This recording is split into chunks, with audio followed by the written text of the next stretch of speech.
Nilisikia hiyo infrastructure imejengwa hapa. Jafo aliwaambia Jafet, hiyo infrastructure ililetwa na serikali ya UDA.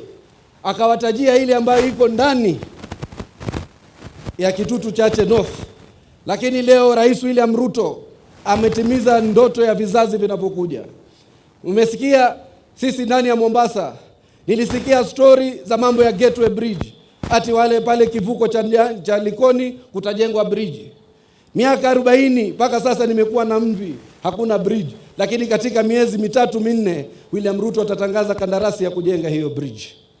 Juzi tuliona kulitangazwa kutulibuni kitu inaitwa Special Economic Zone ili tuweze kuendeleza mbele masala yetu ya viwanda na value addition, ili kahawa yetu, majani chai yetu na bidhaa zetu ziweze kupitishwa viwandani ili tuviuze katika bei ya juu katika soko ya kimataifa.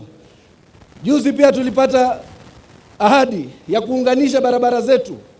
Tutajenga barabara ile inaitwa Rironi ikielekea hapo Mau Summit ikielekea Malaba, na itaunganisha hii mitaa yetu pia ya Kisii na mingine. Bila ya infrastructure, Kenya will lose its competitive edge katika hii East Africa. Mimi pia ni mbunge wa East Africa. Kuna Central Corridor ya Watanzania iko karibu zaidi na DRC. Sisi lazima tuimarishe Northern Corridor yetu ili Wakenya wawe na comparative advantage kuliko wale wengine katika masala ya infrastructure ndani ya Kenya. Sisi tunaambiwa iko deni nyingi. Deni William Ruto amekarabati. Zile deni tulizopatiwa na Uhuru Kenyatta tumezibeba mgongoni. Tutazilipa. Yeye ametuweka deni, sisi tutalipa. Nilisikia mmoja wao anauliza bwana Ruto anakopa. Ruto anakopa kulipa deni za Uhuru. Lakini pia yale majukumu yetu tutahakikisha tumeyabeba pia mgongoni. Tutajengea vizazi vyetu vinavyokuja infrastructure ili waweze kupambana na nchi zile ambazo ziko na majirani ambao wako na nia ya kuchukua ule usukani ambao Kenya iko nayo.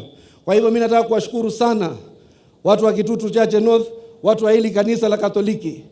Father, kumaliza, when I was chased out of school, nilipofukuzwa wakati wa Moi nikiwa kiongozi wa wanafunzi ndani ya Moi University, mtoto mdogo miaka 21, sina mbele wala nyuma. Watu walionipa hifadhi kubwa walikuwa ni wale brothers wanaitwa the Jesuit brothers. Wakanichukua, wakanihifadhi, wakatusomesha, na leo mimi nimesimama hapa kwa kidadi fulani pia katika nguvu ya wale makasisi katika Jesuit Brotherhood. Na mimi vile walinisomesha, baada wakishanisomesha nikawaangalia, wakaniambia hatutaki ubadilishe dini, hatutaki ufanye yale tunayokuambia, just walk into the world and be a good man. Nenda uwe mtu mzuri.